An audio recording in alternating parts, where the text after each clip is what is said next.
Hello, everybody, and welcome back to another episode of the Cinema Wave podcast here at the Culture Wave Media Network, and we're here to discuss a film that at this point, it may be out on Netflix, it might not be out yet, but it is a movie that we had a chance to see recently. It is called J. Kelly. We saw it at the Montclair Film Festival. I believe it was the opening film of that festival. So grateful to have been able to be there and take this movie in, but I'm going to be one of your hosts. My name is Darian Zach, and I saw this movie with the gentleman who's co-hosting with me. That is Zach Miller. How are you? What's up, Zach? I'm good, man. I'm good. I'm excited to talk about this movie. We've been sitting on it for a while. It hits Netflix on December 5th.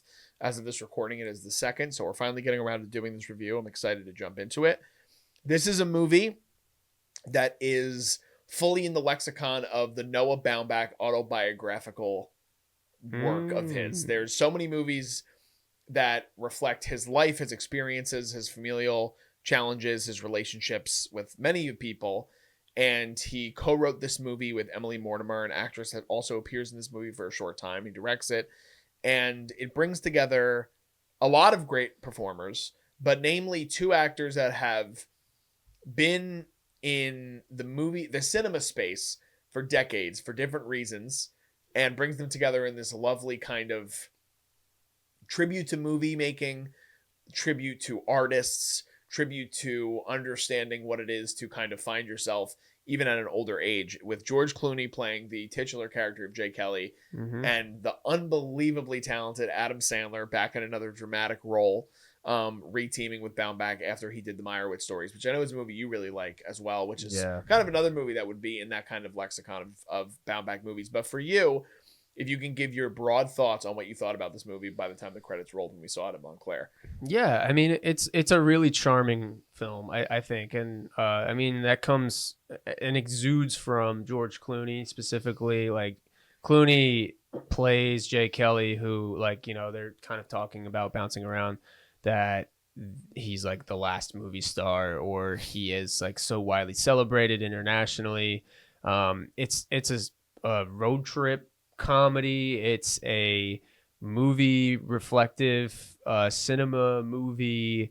It is it's like a brother movie. It's a familial movie. There's like father-daughter relationship. There's a lot going on in this, which is pretty cool, and I don't feel like the relationships overdo it necessarily. Baumbach has a really nice charm to his screenplays. He really has a good understanding of ensembles and how to not overbloat his plot lines. I just really like how all of the members that we encounter are contributing to the identity of J. Kelly. For sure. And that's another thing about this movie, is it's an identity crisis thing, and he's like so defined by his movies that he forgot to attend to the things that matter in his life. So that's like, it's a little bit like Citizen Kane too, in that way. You know, like it's like, oh, I'm this mecca of entertainment, and then I haven't, you know, focused on the things that matter, like my manager, my daughter, his both of his daughters, really. Yeah, both of his daughters, his marriages, you know, like other things that got him to this position. He is trying to reflect and reconnect with, and he's struggling to come to terms with that, like later in his life. So I thought it was very good, really good casting. Didn't think anyone should be recasted necessarily, which ensemble movies, you sometimes pick your brain and you're like, who could I put in this role? Who could I put in that role? But I really felt like everyone fell into these shoes. You mentioned how Sandler is a Baumbach collaborator in the past. I felt like he knew like Sandler was going to be in this role, and he could play this note of his dramatic stuff. So that was really solid. But yeah. I mean, I always love to see Sandler kind of do things like this, and I really think, and I hope and I think that he's becoming more, as he's getting older, he's becoming more comfortable kind of stepping into this lens. And I feel like there were a lot of people in his life that probably came and talked to him and were like, listen, man, we know you love to have fun. Like, obviously you do something like Happy Gilmore 2, where you're just kind of getting all your friends together and you're just having this big lavish laugh fest where you're just having fun on set all the time. But with this movie, he's doing something that you you have to challenge yourself as an actor. You have to kind of put yourself in these shoes, and really what this is a love affair with his character Ron, who plays Jay Kelly's manager, longtime manager, who will move mountains for Jay Kelly. And having both sides of that with Sandler and Clooney, who Jay Kelly is this, like you said, the last movie star. It's like, I think Clooney is perfectly cast in this role, because when I walked away from it, I was like, there is no other actor currently to me that would be able to embody kind of that same feeling that like a Paul Newman resembled, or like a Cary Grant resembled, or the late great now Robert Redford. Like, Clooney is kind of the last of those types. You know maybe what I mean? Pitt. Like where maybe Brad Pitt. maybe Pitt, but I think it's different, because I think with Clooney, it's like there's such a, like with Clooney, it was like there was such a, Pitt was always a face, but at the same time, Pitt, it took a little bit longer to kind of get into the spotlight. With Clooney, it was like ER to Batman to Oceans. Like, he just became like a face for cinema. And I thought that this role, I felt like the same way I think Ron was written, and I agree with you, was written for Sandler. I think that Baumbach might have written this as a tribute to cinema, but being like, if I was making this movie in the 80s, this would have been Robert Redford. If I was making it in the 70s, it would have been, or the 60s, it might have been Newman. Clooney was the one that to me was able to carry that, and I really appreciated what he was able to do with this, because this is honestly probably my favorite Clooney performance ever, besides The Descendants. For me personally, I really, really loved him in this movie. So what did you think about the dynamic though between Jay and Ron, and then some of the other relationships that Jay's character had throughout the movie? Yeah.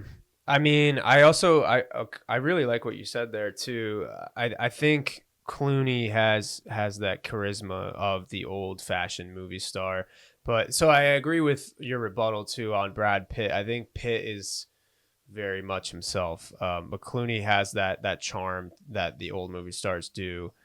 Even like, Clark Gable, as far back as that, there's even like pictures that look like Clark Gable in that style or that photograph, but they're like, that is playing to the characters that we meet, especially Sandler's Ron, is that he doesn't make decisions for himself. He's taken his own life and put it at the doorstep to Kelly's life, and there is so much of that throughout the movie, whether it's like, I have to go on this trip to Venice and my wife is doing this at home and Greta Gerwig's at home, or it's, he just drops everything for Jay Kelly. Like, there is so much of that throughout. There was even a line that I wrote down in my review too, where Laura Dern is addressing that type of lifestyle that Ron is on. And he's like, he doesn't feel the same way about you as we do about him. And I was also kind of writing about how it feels like, this is the outside world's perspective on what celebrities can treat people like. Yeah. Or even if they don't have like bad intentions, is like, there are servants to the image of Jay Kelly. And I also really do love the lines that Sandler says, like, oh, you're Jay Kelly, I'm Jay Kelly too. Like, I've made it my mission to be you. And now he has a realization too that identity has taken over his own lifestyle many points in the movie.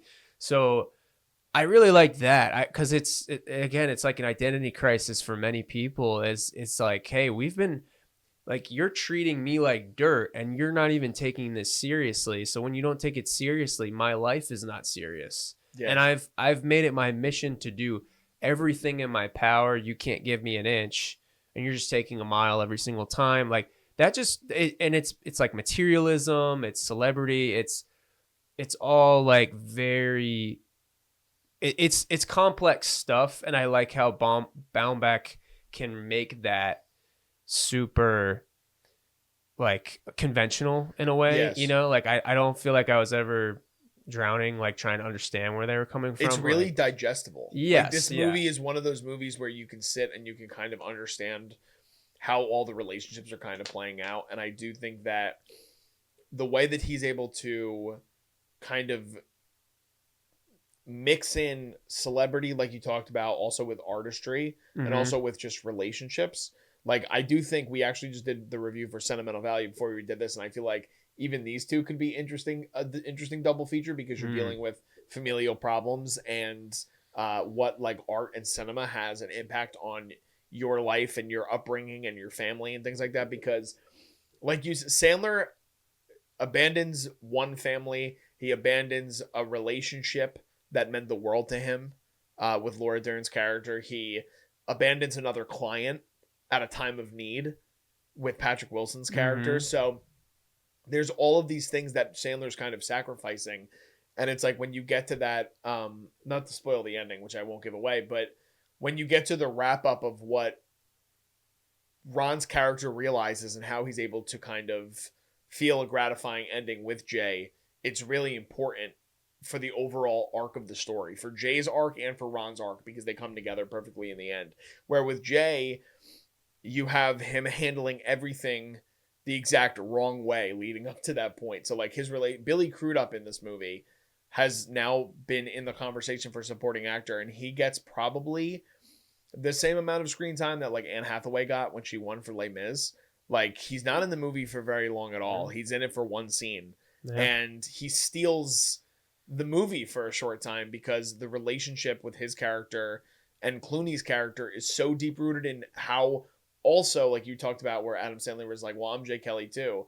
It's like Billy Crudup is also Jay Kelly. He's a part of what made Jay Kelly Jay Kelly. Right. You know what I mean? So that meaning of celebrity and what that means overall to his character and how it's played in this way that you talked about with Baumbach, he's able to kind of hold your hand through it, but not in a way that feels like it's beating you over the head with exposition. He's kind of just like taking you on the journey of what Jay Kelly is as like an amalgam versus a person. You know what I mean? Exactly. Like, and that's I think like what happens with a lot of celebrities too, is like you can get into this like bowl of like rumors, gossip, and it's very little of like what you actually are, or you're defined by your work. People will walk up to you and assume that you are the character that you play. Like it's that kind of stuff. So there's very little of like what is the real person that got involved with it. And I think that's also part of what Clooney is going through, is he's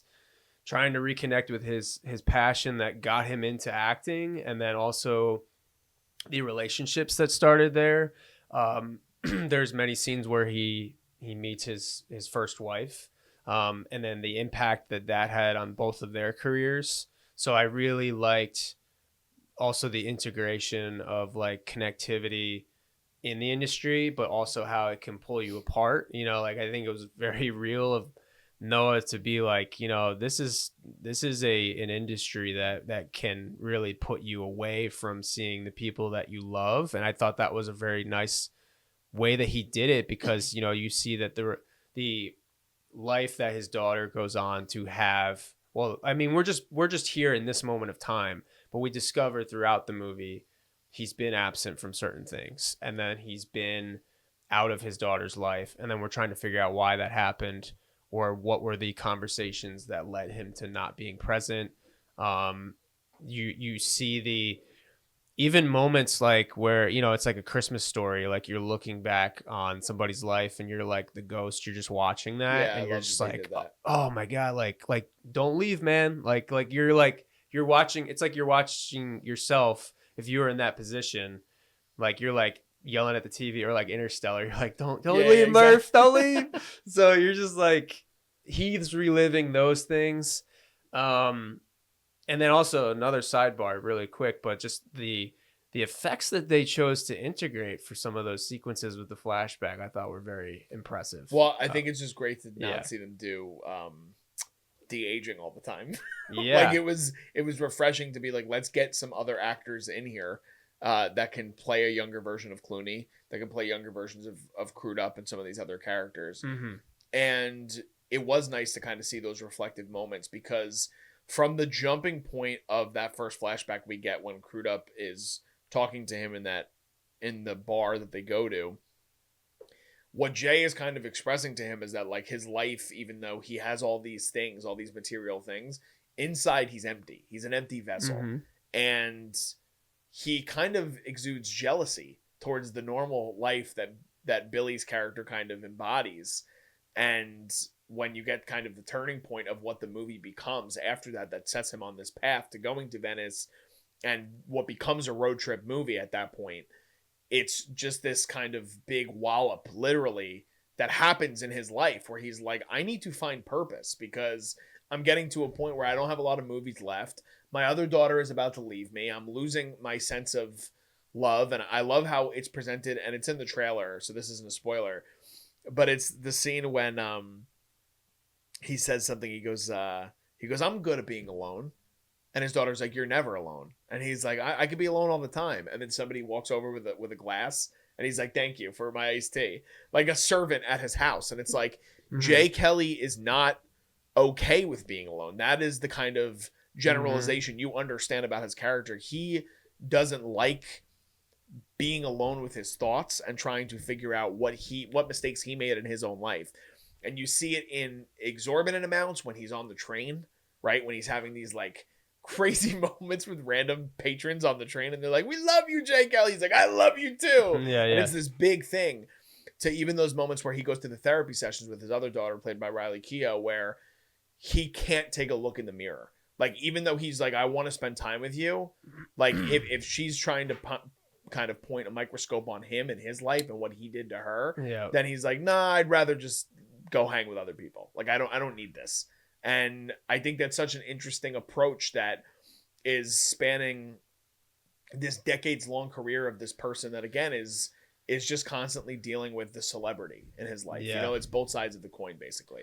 Yeah, I think it's like even the moments where he's hopping on the train and like people assume that they know you based off of your work. I think that's another theme that Noah is highlighting, is like, people believe that they know you just because of the things that you've done, and that's a contagious thing that happens with celebrity. Is like they just walk up to you and be like, hey, what's up, man? Like, I've watched all, you know, there's a like a separated identity of like what they are versus like who people think that they know.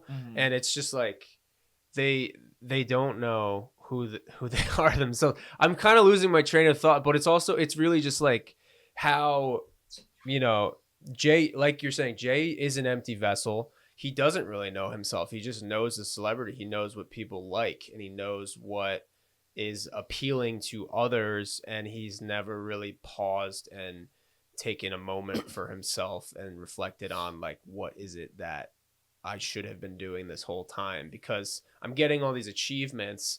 This award is coming up. I'm getting a lifetime achievement award, but yet I'm looking back and there's something empty. It's only a body of work. There's no body itself, you know, in that way. Yeah. I love how it's also kind of shown in those big moments, but then in the smaller moments, like there's two that stick out in particular with me. One, when his daughter finally makes it on the train and he hasn't seen her in a little while, and he asks her how her trip has been, and he gets distracted and he completely loses himself in the conversation. And his daughter kind of calls him out on it, and she's like, this is why I don't share anything with you, because you're the most selfish person I've ever met. It's something along the lines of that.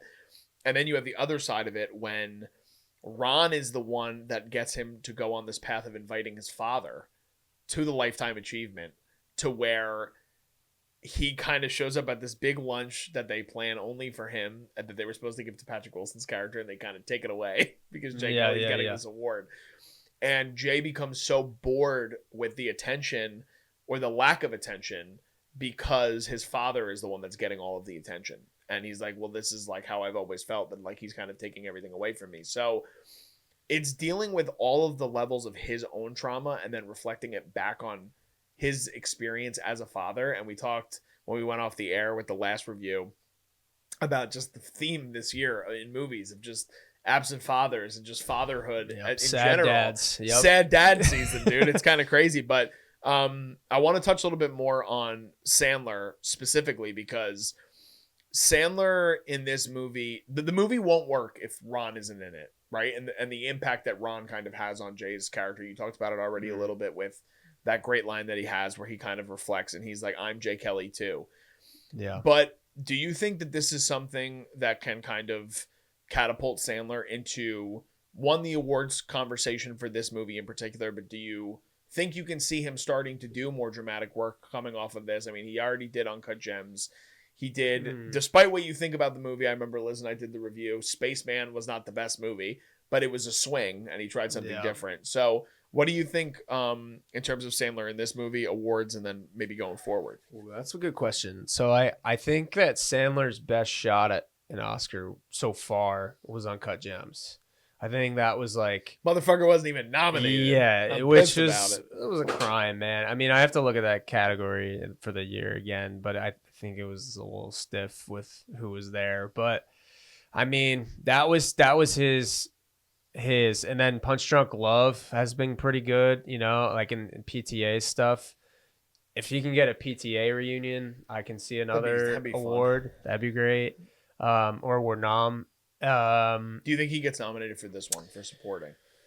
See, this movie, I think he could in another year. I think this year, I wouldn't be surprised if he got named. I would actually be more surprised if he got nominated against what is there already. Yeah. I think supporting actor this year is probably the toughest category, just with the amount of good supporting actors, and then those other leads that have kind of slipped into the category, like Paul Mescal that we were kind of talking about on a few podcasts, but just like it's about how the Academy approaches it, so and how many 5 openings there are left. But I think he could get a nom. I just think that it's a stacked year. If it was another year, I think he's almost a shoo-in for like top 2. Would you put Clooney in the category for best actor?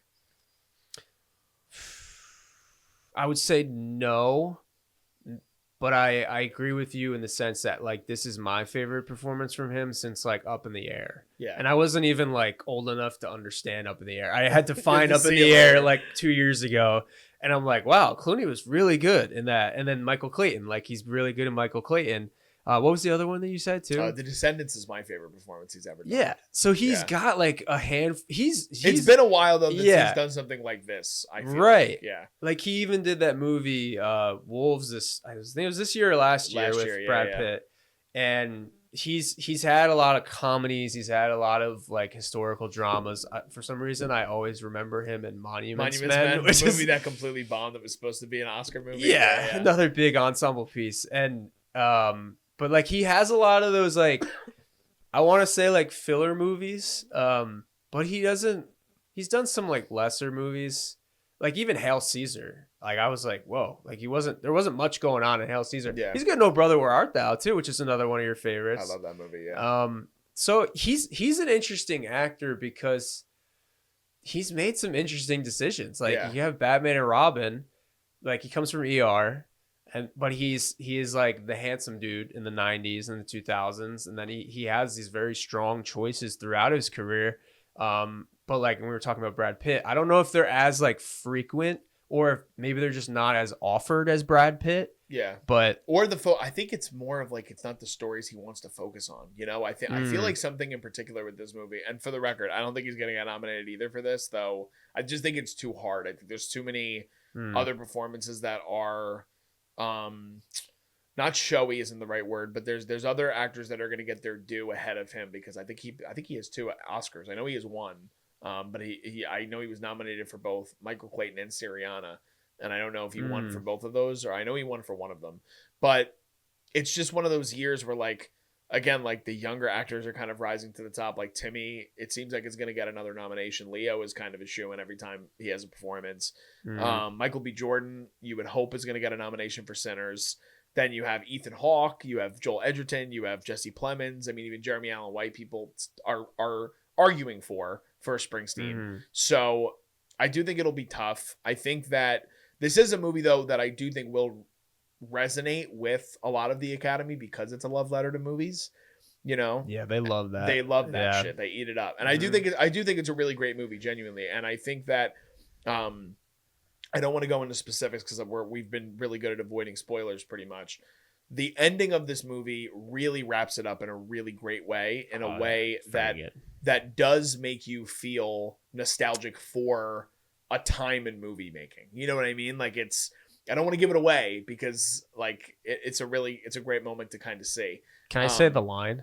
You can say the line. Okay, because the line, I'm not even like it's cliche, I guess, but like it hits, man. It's just like I love this shit. Like there are some movies that they just have a little like ounce of cliche. Like of course this guy's not gonna fucking say that in real life, but like this is like he says at the end, "I'd really like one more. Let's go again," and it perfectly wraps up the entire movie and his reflection and what has come to this moment. And that is all I will say. Yeah, it's the same thing too. What we just talked about a little bit with sentimental value, where it's like the perfect book endings, opening of the book and the bookend to what this movie is. Yeah, because we open on a scene where he's on a film set, so it's like it's a beautiful movie for people that love movies. And if you're interested in celebrity, I think you'll really enjoy this movie as well. But I really like this movie. It was probably. You saw a lot of movies at Montclair that I had already seen, but for me, this was maybe my favorite movie. Yeah, I think it probably was my favorite movie at Montclair that I saw this year. So, is there any other thoughts you had, or do you want to jump into scores? Yeah, I mean, I don't have too many other thoughts. I would just say that it is a nice comfort movie in a way where, you know, it visits like hard topics, but in a more comfortable light than the other sad dad movies this year. That's true. There's like, whimsy and wit and charm to this movie. Yeah. Like you can escape into the humor and the kinship between Sandler and Clooney and like the frivolous things that Clooney is doing. He's partying a lot. You know, he's like seeing really, I mean, there's beautiful landscapes. There's like all these fun things. Laura Dern is awesome. Like there's all these like very charismatic performances with a charismatic story that has drama. Like I would say that it's not a comedy necessarily, but like it's more like drama isn't the focus. It's not. Yeah. It's more about the lightheartedness and the relationships that have formed and the humor that they find within them than the drama. Yes. Like if you're talking, because again, everyone's just, it's a dramedy. It's more of the comedy aspect of the dramedy than I think even like other Noah Baumbach movies that have come before it. Yeah. It hits you, like the drama hits you when you're at least expecting it, or you can see that there's a dramatic part of his life that he's burying, and then it's eventually unfolding and unraveling for him. So then we're presented with it, but for the most time you're having a good time with him, and you're enjoying yourself discovering who Jay Kelly is and like what defines him, but then you're also feeling how shallow he is and how he needs to revisit the things that matter in his life. So for that reason, it's not focused on drama. He goes through some hardship, but it's Noah has a really good understanding with dialogue, whimsy, things you were saying too. Yeah, it's a very entertaining movie. And I got to be honest, this for me, I'd have to think about it, but this is the year that I've been most impressed with Netflix in terms of the movies they've put out, especially awards fair. This is a movie, again, that's going to be released on Netflix on December 5th. They've worked with Baumbach, obviously, previously with Marriage Story and with White Noise, I think, was the other one they did with him. And Meyerowitz Stories, obviously, was a Netflix movie, too. So I really, really love this movie. I can't wait to see it again when it does come on streaming. I think it's a movie that my family will really look forward to. So having said all of that, though, I do think two quick gripes with it. I think that some of the stuff with the daughters doesn't always work for me. Okay. And I think it's a little long. Not by much, but it's a little over long of a movie. But seeing it a second time, maybe I'll think a little bit differently. But having said that, still think it's really good. It's in my top 10 for the year as of right now. And I'm going to give Jay Kelly a 9. So that's my score for Jay Kelly. So what do you got? Yeah, I can agree with there's a couple parts that feel like they drag a little bit. Maybe it's towards the middle where like there's maybe one or two many adventures that he should not go on, or like it diverts from the main story. I don't have any major issues with this movie, but yeah, maybe there was some, like the other daughter, the youngest one, I watched it a little bit ago, so I'd have to remember it, but I think maybe if there was something else added with her storyline that was a bigger payoff. I would have liked that, but I felt like Riley Keough was like the great. biggest weight of his daughters. That was like not a performance, but just like that storyline. Yeah, for sure. But yeah, I don't have any issues with the movie. I really like anything that Noah does. It's a little more commercialized than his other stuff, I would say. But I'm like Marriage Story is like a near perfect movie. Yeah, it's depressing and everything. That is a sad movie. That's a real sad dad right there. But Jake Kelly is mostly fun, and I'm gonna give it an 8 out of this, but not a bad score. I think Train Dreams was maybe my favorite from Netflix. I agree. Even at Montclair, but Hamnet was also really good. I saw Train Dreams at TIFF. So, but Train Dreams is definitely up there for one of my favorite movies of the entire year. So, but definitely let us know in the comment section if you had a chance to see Jake Kelly at one of the festivals. What did you guys think about the movie? If you're seeing this now or review after it's on Netflix, we'd still love to have a conversation with you guys. Let us know in the comments. What did you think of Noah Baumbach's latest movie starring George Clooney and Adam Sandler? Do you think Clooney and Sandler might get some nominations? You think we're going to get maybe some Best Picture or Best Screenplay nominations? Let us know in the comments. Give this video a like if you guys can, and subscribe to us here at the Culture Wave Media Network. We're covering tons of other stuff across award season. We've already covered the 2 other big award season Netflix movies with Train Dreams, like Zach just mentioned, and also Frankenstein. You can check out those reviews on the channel, and you can follow us on social media if you don't already. We're on Instagram, we're on TikTok, we're on Threads, we're on Facebook. We're everywhere, so please check us out there. All that stuff is below me in the video, and it's also in our YouTube description. Just signing off, I'm Darian Scalamoni. I'm Zach Miller. And we'll see you guys next time. This is The Culture.